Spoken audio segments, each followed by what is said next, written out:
Hello everyone, I am Danilo D. Zappa Jr. For today's presentation, me and my group mates will be discussing about personality disorders. So in today's presentation, we will be discussing about the overview of personality disorders, its history, its types, the factors, symptoms, and warning signs of personality disorders, the treatments that we use in treating personality disorders, and some interesting facts about it. So before we go to personality disorders, let us first define what is personality. So personality describes the unique patterns of thoughts, feelings, and behaviors that distinguish a person from others. So personality is our way of thinking, feeling, and behaving that makes us different from other people. So an individual's personality could be influenced by experiences, environment, or surroundings and life situations, and also it could be inherited. So a person's personality typically stays the same over time. So an example is of personality is being adventurous, being caring, being happy, being joyous, and so many more. So do not be confused with personality and behavior because both of them have distinct differences. So personality is attributes or qualities that a person has, whereas behavior are actions or is actions that the person does. So to put it more simple, ang personality is what we are as a person, while ang behavior naman is what we do.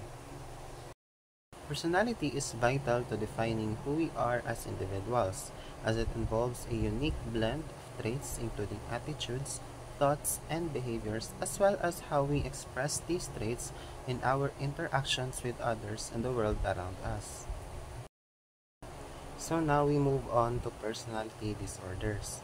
So as defined by the APA or the American Psychiatric Association, personality disorder is a persistent pattern of emotions, cognitions, and behavior that results in enduring emotional distress for the person affected and or for others, and it may cause difficulties in work and relationships. So para maklasify siya as a personal disorder, dapat yung thinking, feeling, and behaving ng isang tao is different from what is normal, or it deviates from the expectations of the culture, or it could cause distress or problems in functioning, and typically it lasts over time. So the pattern of experience and behavior usually begins by late adolescence or early adulthood and causes distress or problems in functioning. Without treatment, personality disorders can be long-lasting. So personality disorders may cause distorted perceptions of reality, abnormal behaviors, and distress across various aspects of life, including work, relationships, and social functioning. Additionally, people with a personality disorder may not recognize their troubling behaviors or the negative effect they have on others. So we have different types of personality disorders. The DSM-5 organized the 10 types of personality disorders into three main clusters or categories. Each cluster has different symptoms in common. So we have cluster A that involves unusual and eccentric thinking or behaviors. So under cluster A, we have paranoid personality disorder, schizoid personality disorder, and schizotypal personality disorder. The next cluster is cluster B, and it involves dramatic and erratic behaviors. So under cluster B, we have antisocial personality disorder, borderline personality disorder, histrionic personality disorder, and narcissistic personality disorder. And in cluster C, it involves severe anxiety and fear. So under cluster C, we have avoidant personality disorder, dependent personality disorder, and obsessive compulsive personality disorder. So let us now move on to the history of personality disorders. During the ancient times, the early concepts of the ancient Greeks, they had ideas about different types of personality, like the four humors theory of Hippocrates.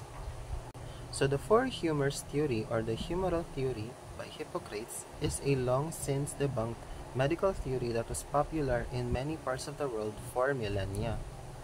So this theory is based on beliefs that ancient civilizations developed thousands of years ago. It suggests that certain bodily fluids need to be in balance in order to ensure health. So we have four humors of the body. We have blood, phlegm, yellow bile, and black bile. Each of them are bodily fluids, an excess of which was thought to cause certain illnesses and personality traits. So blood represents cheer and courage, phlegm represents apathy, yellow bile represents anger, and black bile represents melancholy.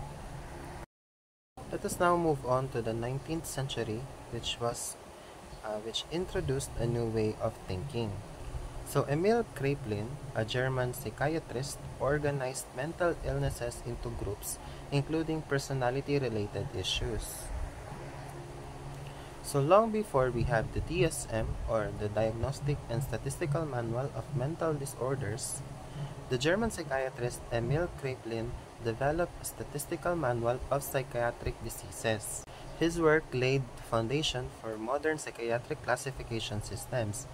He is best known for his development of comprehensive classification of mental disorders based on clinical observation. He believed that psychiatric conditions were caused primarily by biological factors, including genetics, and should be classified in the same way as physical diseases. The next notable figure in the 19th century is Sigmund Freud, which is a pioneer in the field of psychology. So he thought that hidden thoughts and feelings from childhood shapes a person's personality.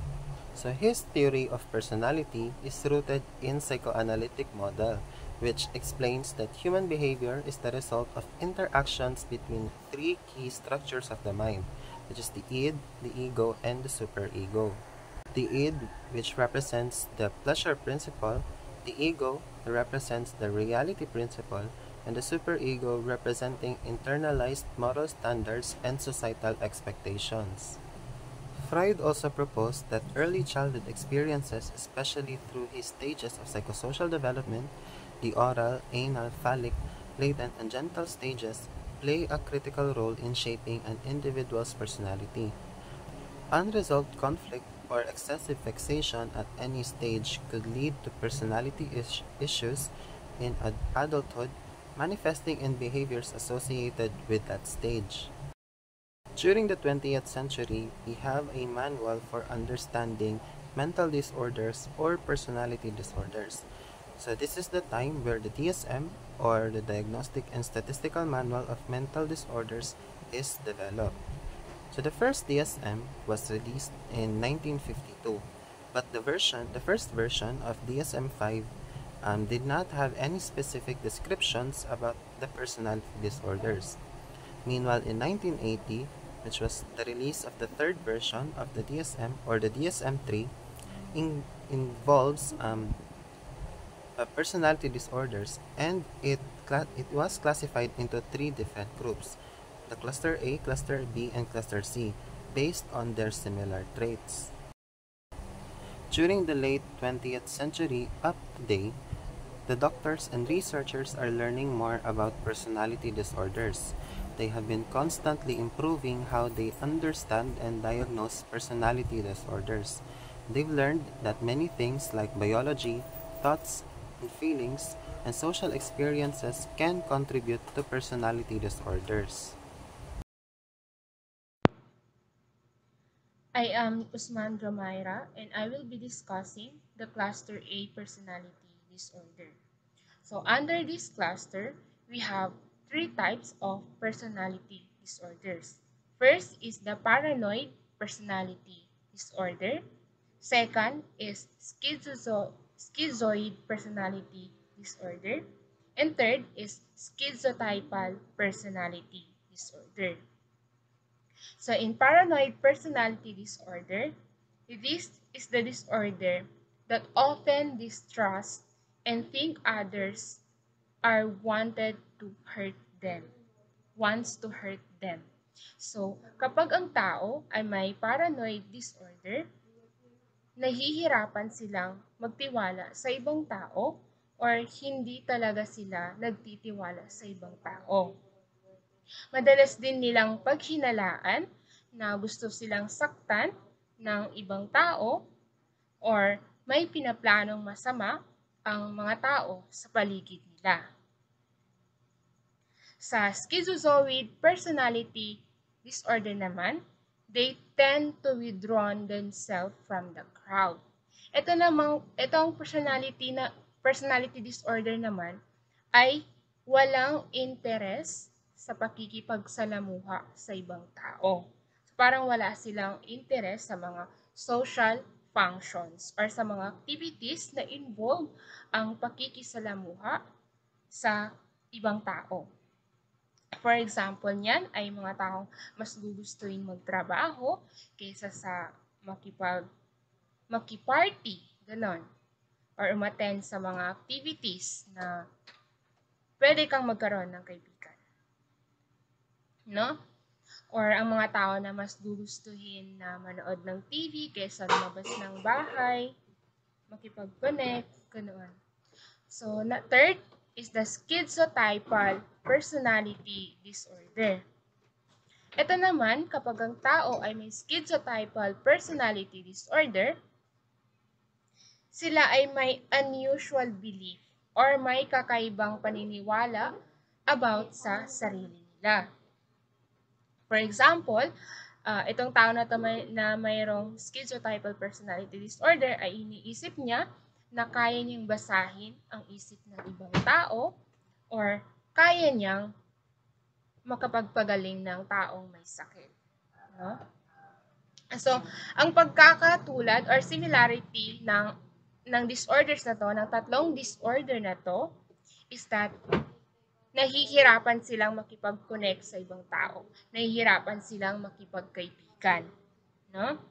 Ito rin yung mga tao na madalas mawalan ng kaibigan or iniiwan ng mga partner nila, ng girlfriend, ng boyfriend, or ng asawa nila. So, yan ang nasa cluster A personality disorder. Good day everyone, I am Ella Marie Eslipura and I am the next reporter. And my topic is all about the cluster B personality disorder.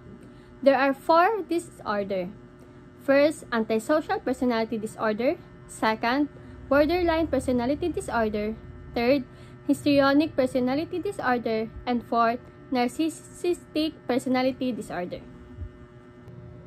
The first disorder is the antisocial personality disorder or tinatawag na APD. Disorder disregard rules and the right of others. This might be dishonest, impulsive, and irresponsible. So, ang antisocial personality disorder or APD ay isang kondisyon kung saan ang mga tao ay hindi sumusunod sa mga social norms. Madalas silang gumagawa ng mga bagay na hindi katanggap-tanggap tulad ng pagnanakaw, pagsisinungaling, at pagmamanipula. Wala silang empathy o pakiramdam ng guilt. Kahit na nakakasakit sila ng iba, hindi nila ito ininda. May mga kaso ng APD na matagal nang naitala as early as 670 BC. Causes, genetic factors, family history of personality disorders, mental illness, or substance abuse. In environmental factors, childhood trauma or abuse, neglectful or dysfunctional upbringing. In neurobiological factors, differences in brain structure, especially in areas related to impulse control and emotional regulation. So, sa causes, maraming factors ang maaring dahilan ng APD. Una, ang genetic factors, yung mga namamana mula sa pamilya, tulad ng history ng mental illness or personality disorders. Pangalawa, ang environmental factors tulad ng childhood trauma, abuse, o neglect na maaaring mag-trigger ng ganitong disorder. Pangatlo, neurobiological factors o yung mga pagbabago ng brain structure lalo na sa mga bahagi na responsible sa impulse control at emotional regulation. Symptoms. In behavioral symptoms, persistent violation of the rights of others, deceitfulness, manipulation, or lying for personal gain. In emotional symptoms, lack of remorse, guilt, or empathy for the harm they cause. superficial charm, and social manipulativeness. So, sa symptoms, may dalawang klase ng symptoms sa APD, behavioral at emotional. Sa behavioral symptoms, madalas silang lumalabag sa karapatan ng iba, nandadaya, nagsisinungaling at walang pagpaplano sa mga ginagawa nila. Irresponsible din sa pagdating sa trabaho o pera. Sa emotional symptoms naman, wala silang remorse or guilt kahit nasasaktan nila ang iba. Isa pa, magaling silang makipag-socialize para makuha ang gusto nila, pero madalas peke lang ang charm na ipinapakita nila. So, sa treatment naman, there is 3.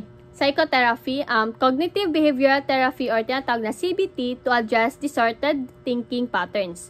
Group therapy to develop social and communication skills. In medications, medications may be used to treat symptoms like aggression, anxiety, or depression, but there is no specific drug for APD. In long-term management, behavioral interventions to reduce antisocial behaviors. So, pagdating sa treatment, kadalasan ay gumagamit ng psychotherapy tulad ng cognitive behavioral therapy or tinatawag na CBT para matulungan sila na baguhin ang kanilang pag-iisip. So, sa group therapy din ang ginagamit para masanay sila sa tamang pakikipag-ugnayan. Walang gamot na direktang nagtatarget ng APD. Pwedeng magreseta ng medicine para sa ibang symptoms tulad ng aggression o depression. Sa long-term management naman, mahalaga ang behavioral interventions at isang supportive environment para tuluyan nilang mabago ang kanilang antisocial behaviors. In second disorder, borderline personality disorder or tinatawag na BPD. This disorder have unstable relationships, emotions, and self-image. So, ang borderline personality disorder or tinatawag nating BPD ay isang kondisyon kung saan hindi stable ang mood, self-image at relationships ng isang tao. Madalas silang nararamdaman na sila ay empty at may malakas na risk ng self-harm or suicide. Based in the study, around 1 to 2% ng general population globally ang apektado ng BPD. So, in causes, in genetic factors, family history of personality disorders or mental conditions. In environmental factors, childhood trauma, neglect, or emotional physical abuse. In brain structure and function, irregularities in brain regions responsible for emotion, regulation, impulsivity, and aggression. Sa causes, maraming factors ang causes ng BPD. First, the genetic factors o yung mga namamana from the family na may history ng mental health conditions. Second, environmental factors tulad ng childhood trauma, neglect, or abuse. Third, the brain structure and function na may kaugnayan ng irregularities sa mga part ng utak na responsible sa emotion, regulation, at impulsivity. Sa symptoms naman, in emotional symptoms, intense and uncontrollable mood swings, feelings of emptiness or worthlessness, extreme fear of abandonment, whether real or imagined. In behavioral symptoms naman, impulsive behaviors like spending sprees, reckless driving, substance abuse, and unstable relationships swinging between idealization and devaluation. Self-harm behaviors or suicidal tendencies. So, sa symptoms, sa BPD, may mga emotional symptoms tulad ng intense mood swings, pakiramdam ng emptiness o kawalan ng halaga at takot na maiwan o abandonahin. Sa behavioral symptoms, may impulsive behaviors tulad ng reckless spending o pag-abuso sa substance, unstable relationships, and tendencies ng self-harm or suicide. Sa treatment naman, psychotherapy, dialectical behavior therapy or tinatawag na DBT to help manage emotional regulation and distress tolerance.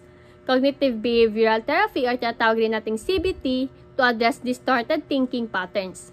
So sa treatment, in medications naman, antidepressants, antipsychotics, or mood stabilizers may help manage certain symptoms but are not specifically for BPD. In long-term support naman sa treatment is a group therapy and support networks to foster healthy relationships and coping mechanisms, structured environment, and ongoing therapy are key for long-term recovery. So, sa treatment, pagdating dito sa treatment is ang psychotherapy ang pinaka-effective, lalo ng dialectical behavior therapy o DBT na nag-help sa emotional regulation. Pwede rin gumamit ng CBT para sa distorted thinking. Kahit walang specific na gamot para sa BPD, minsan ay gumagamit ng medication para ma-manage ang ibang symptoms. Mahalaga rin ng long-term support tulad ng group therapy at structured environments para sa patuloy na recovery. In third disorder, histrionic personality disorder or HPD. This disorder often need attention and act in dramatic ways. They might have shallow relationships and be easily influenced by others. So, ang mga taong may histrionic personality disorder or HPD ay palaging naghahanap ng attention at madalas na kumikilos in dramatic way. Karaniwan sila yung nagkakaroon ng mababaw na relasyon at madaling maimpluwensyahan ng opinyon ng iba. It causes genetic factors. A family history of personality disorders may increase the likelihood of HPD. In environmental factors, childhood experiences such as attention-seeking behaviors reinforced by caregivers. Social and cultural factors that value attention-seeking or overly dramatic behaviors. In psychosocial factors, early experiences that promote a need of validation and admiration from others. So, sa causes, ang histrionic personality disorder ay isang kondisyon na kadalasang cause ng iba't ibang factors. Sa genetic factors, may possibility na namamana ito lalo na kung may history ng personality disorder sa pamilya. Environmental factors naman tulad ng mga karanasan noong bata ay maaaring mag-contribute. Example, kung ang isang bata ay sanay na pinapansin o binibigyan ng atensyon kapag gumagawa ng dramatic na mga aksyon, pwede itong ma-reinforce hanggang sa pagtanda. Pati na rin ang mga social at cultural influences na nagbibigay halaga sa attention-seeking behaviors ay may epekto. Psychosocial factors tulad ng mga karanasang nagtutulak sa isang tao na maghanap ng validation at admiration mula sa iba ay malaking dahilan din sa pagdevelop ng HPD. In symptoms, emotional symptoms, exaggerated emotional expressions such as hugging strangers or excessive crying, easily influenced by others' opinions and eager to seek approval. Behavioral symptoms, constantly seeking to be the center of attention, seductive or provocative behavior aimed at gaining attention, vanity and overconcern with appearance, and in cognitive symptoms, tendency to view situations in black and white terms, speech that is often vague. So, sa symptoms naman, napapansin na ang mga taong may HPD ay nagpapakita ng sobrang exaggerated na emotion tulad ng sobrang pagyakap sa hindi nila kilala o sobrang pag-iyak sa simpleng malungkot na bagay. Madali rin silang ma-impluwensya ng opinion ng iba at palagi naghahanap ng approval. Behaviorally, sila ay gustong palagi mapansin kaya nagpapakita sila ng seductive o provocative na behavior para lang makuha ang atensyon ng iba. Madalas din silang vain at sobrang concerned sa kanilang physical appearance. Sa kanilang pag-iisip, madalas nilang tignan ang mga sitwasyon sa sobrang simple o black and white na paraan. At ang kanilang pagsasalita ay kadalasang exaggerated pero kulang sa detalye. In treatment, psychotherapy, cognitive behavioral therapy or CBT to adjust distorted thinking and reduce impulsive behaviors, and group therapy to improve social skills and interaction with others. So in medication, while there is no specific medication for HPD, antidepressants or anxiety medications may be used to treat accompanying symptoms. In long-term support, behavioral therapy to manage attention-seeking behavior, continuous monitoring and support to help the individual develop more stable and fulfilling relationships. Pagdating sa treatment, ang psychotherapy, lalo na ang cognitive behavioral therapy or CBT ay karaniwang ginagamit para matulungan silang baguhin ang kanilang distorted thinking at impulsive behaviors. Nakakatulong din ang group therapy para masanay sila sa tamang pakikitungo sa iba. Wala pang specific na gamot para sa HPD, pero pwede silang bigyan ng antidepressants o anti-anxiety medications para gamutin ang kasamang symptoms tulad ng depression or anxiety. Sa long-term support, mahalaga ang behavioral therapy para matulungan silang kontrolin ang kanilang attention-seeking behaviors at magkaroon ng mas maayos at masaya na relationships. Continuous support at therapy ang kailangan para tuloy-tuloy ang kanilang recovery. The last disorder is the Narcissistic Personality Disorder or NPD. This disorder have a high opinion of themselves and lack empathy. They might take advantage of others and feel entitled. Ang Narcissistic Personality Disorder or NPD ay isang kondisyon kung saan sobrang taas ang tingin ng isang tao sa sarili.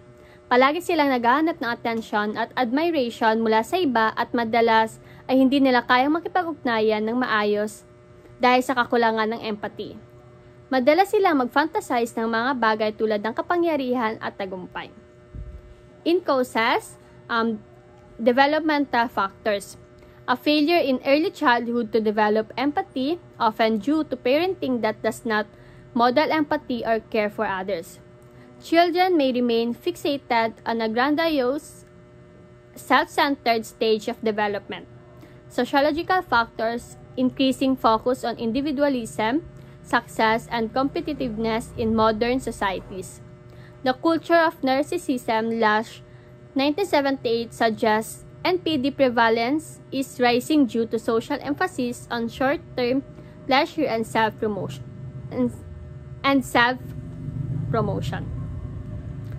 So, sa causes, ang mga causes ng NPD ay maaaring magmula sa pagkabata.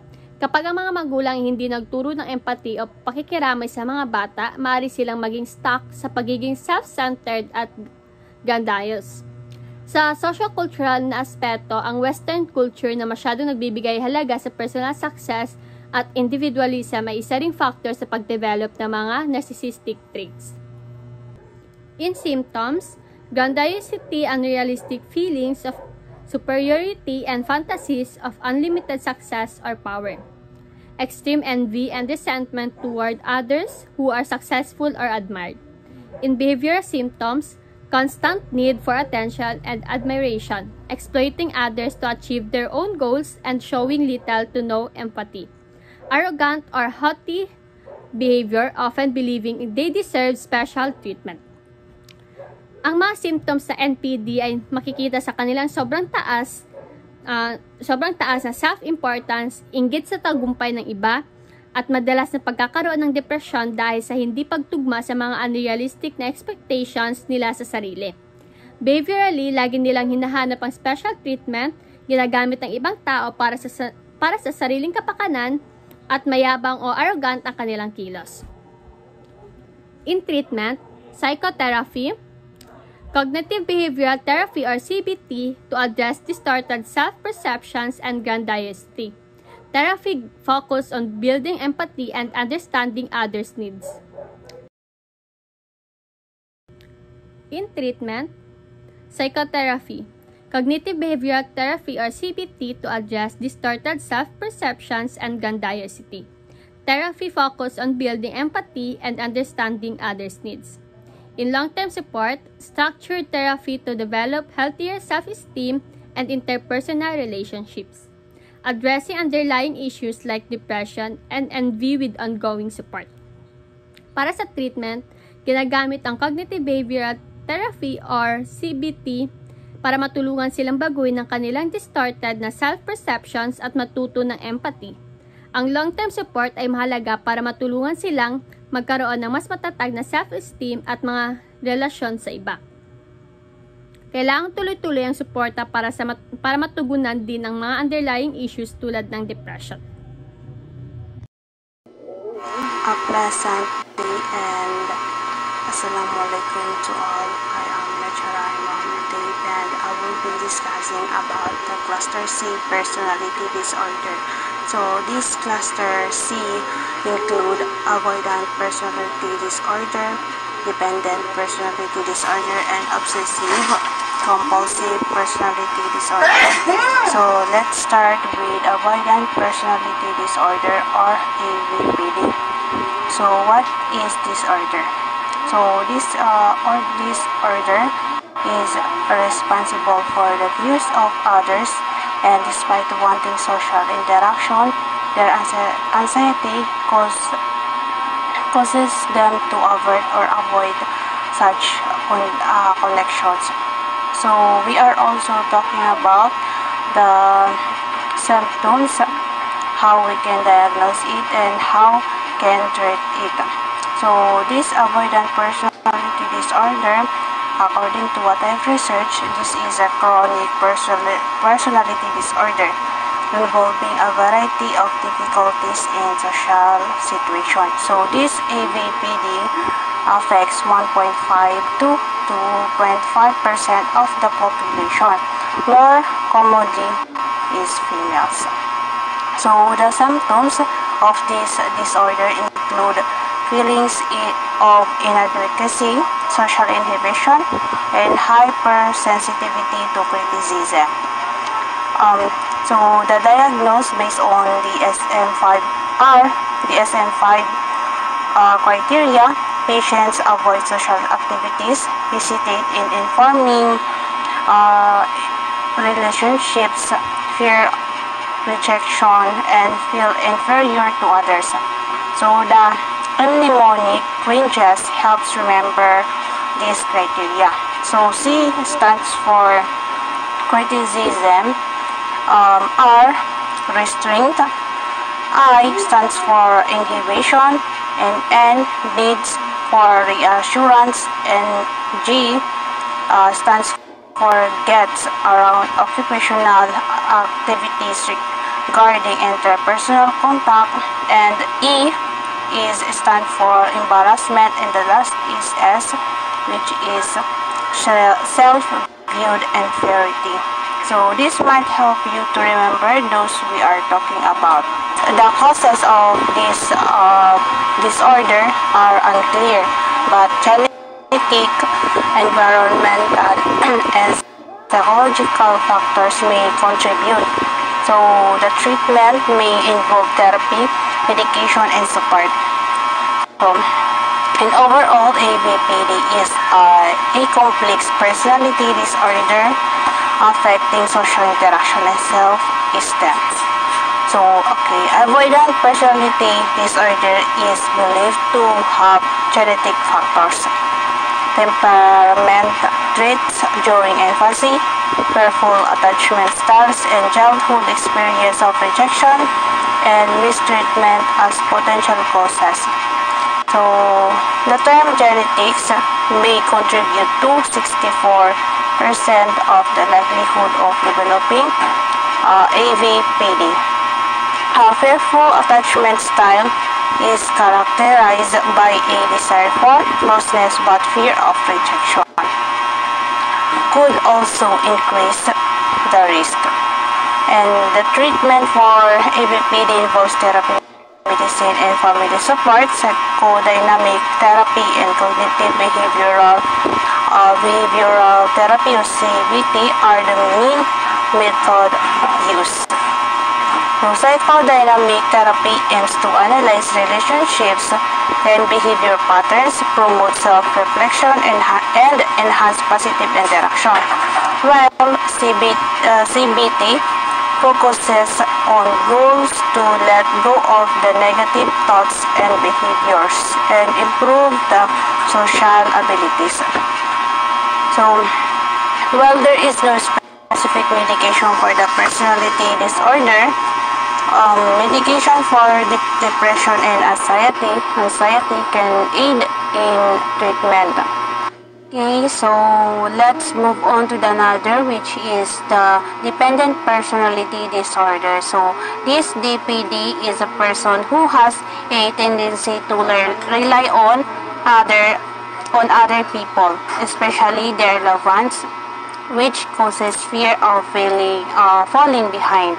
So dependent personality disorder is characterized by feeling of inadequacy and hopelessness when making decisions alone, typically emerging in early adulthood and affecting both men and women. However, societal expectation may contribute to higher diagnosis rates in women.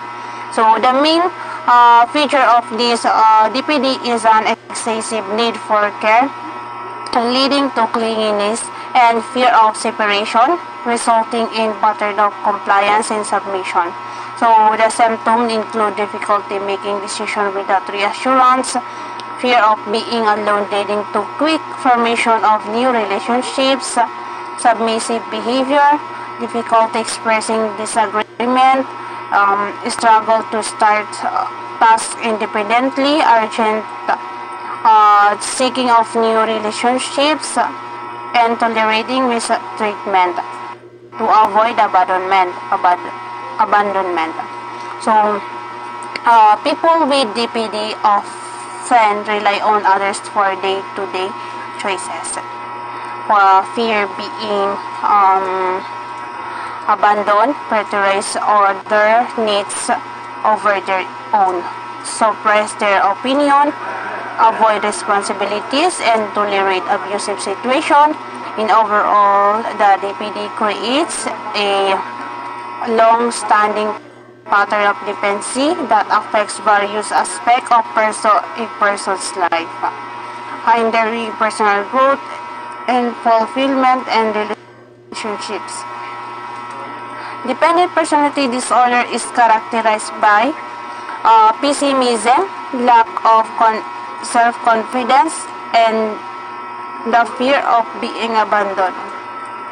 It is thought to be caused by combination of genetic, environmental, and psychological factors, including genetic predisposition and early childhood experience. Cultural and social influence can also contribute to the development of dependent behaviors. So, diagnosis of DPD involves a psychological evaluation using criteria from DSM-5, focusing on traits like difficulty making decisions and fear of being alone. So, treatment options include psychotherapy, particularly cognitive behavioral therapy, to challenge defensive behaviors and build confidence. So, other forms of therapy such as psychodynamic therapy can explore emotional roots of dependency. Medication like antidepressant or anxiety drugs may help manage symptoms like depression and anxiety. So the primary goal of treatment is to help individuals with DPD build greater independence and self-confidence, improving their quality of life. So the last part, which is the obsessive compulsive personality disorder. So this OCPD, known for an obsession with ensuring tasks are completed. So OCPD is a personality disorder marked by an intense emphasis on perfectionism, organization, and authority, causing difficulties in different aspects of life. So the sign of this condition consists of perfectionism, rigid requirements for organization and authority, excessive commitment to task, hesitation, lack of adaptability, preservation, trouble handling over responsibilities, and absence of self-understanding. So people with OCPD have high expectations for themselves and others, have difficulty finishing tasks because of constant scrutiny, always organize their things meticulously, follow schedules strictly, ignore personal relationship and interests, are afraid of making mistakes. So show a stubbornness and inflexibility in their beliefs, have trouble getting rid of things, avoid assigning tasks to others, and are unaware of their problematic behaviors. So diagnosing and providing treatment for OCPD can be difficult because individuals firmly believe that their actions are the only right way.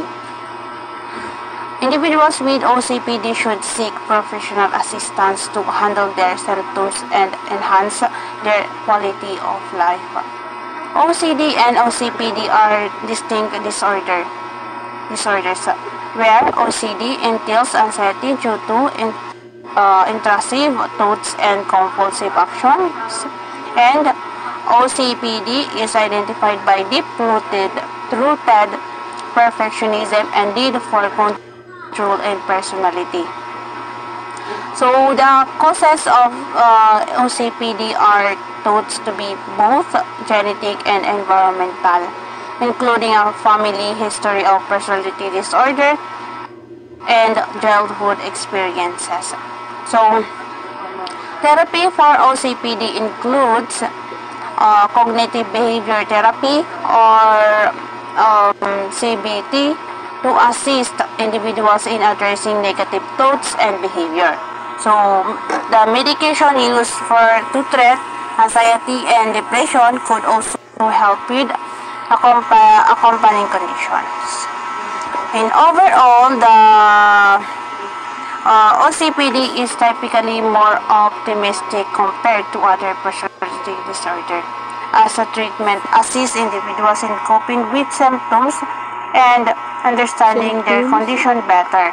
It is crucial to understand that OCPD is a long-term condition that may need continuous treatment. In general, people with OCPD might struggle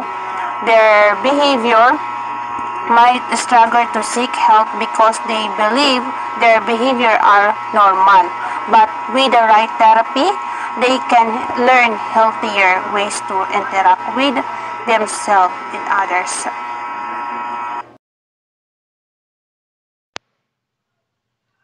So what are the symptoms and warning signs of personality disorders? So number one, we have relationship problems. No? So kapag ang tao ay may personality disorders, they tend to become toxic in a relationship. So nagiging toxic sila sa relationship. Pwedeng nagkukos sila ng unnecessary arguments sa kanilang partner, or pinaghihinalaan nila ang partner nila na may kabit. So, parang nakaka-drain sila ng energy. No? Second is emotional ups and downs. So, ang taong may personality disorders ay may emotional ups and downs. Meaning, mabilis magbago ang kanilang mood. For example, in this moment, sobrang saya nila, and then mayat-maya, sobrang galit na naman sila. Or bigla-bigla silang nalulungkot. No? Third is risky behavior. Ang taong may personality disorder ay tend to engage in a risky activities. For example, nagda-drive sila ng nakainom, which is pwede silang maaksidente. Second example is pwede silang malulong sa droga. Pwede silang gumamit ng ipinagbabawal na gamot. At third is self-harm. No? Nagsa-self-harm sila. Fourth is unusual beliefs. So, ang taong may personality disorder ay may unusual belief or may kakaibang paniniwala. For example, ang taong ito ay naniniwala siya na kaya niyang magbasa ng isip ng ibang tao, or kaya niyang makapagpagaling ng taong may sakit. So, yun ang taong. Ito yun ang isang sample ng taong may personality disorder. At last, social isolation.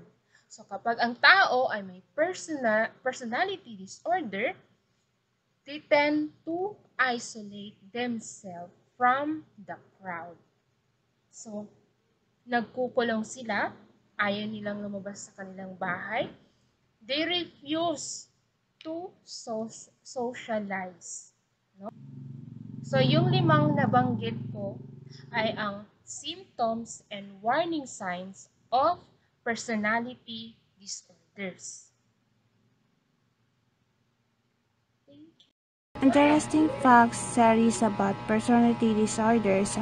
So this series delves into the intersection of mental health, historical figures, and medical advancement. It focus on specific cases like John Nash and Adolf Hitler. So Nash, known for his work in game theory, struggled with schizophrenia that showcase the challenges of accurate diagnosis and treatment in mental illness. So his story highlights the importance of support and research and recovery. Hitler, the leader of Nazi Germany, has sparkled speculation about potential personality disorders such as narcissistic personality disorder or antisocial personality disorder. So his extreme behaviors and lack of empathy have led some experts to suggest this disorder may have influenced his actions. The series emphasizes the enduring impact these individuals have on our understanding of mental illness and the complexity of mental health in historical context. So through these cases, the viewers are encouraged to explore the complexity of mental health, historical figures, and medical advancement. So diagnosing historical figures such as Hitler is complex due to limited information and ethical challenges. Personality disorder may offer insight into human psychology and the impact of mental illness. Lobotomies, once used to treat mental health conditions, resulted in severe side effects and are now considered unethical.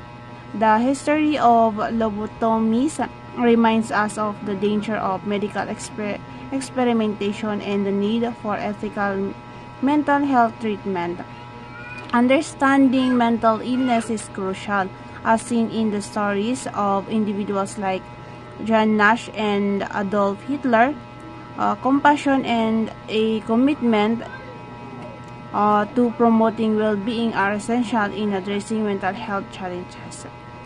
Continued research and ethical treatment are key in advancing mental health care and ensuring the well-being of all individuals. So, it is important to remember that personality disorder are not character flaws, but they are real mental health conditions that require treatments. That's all.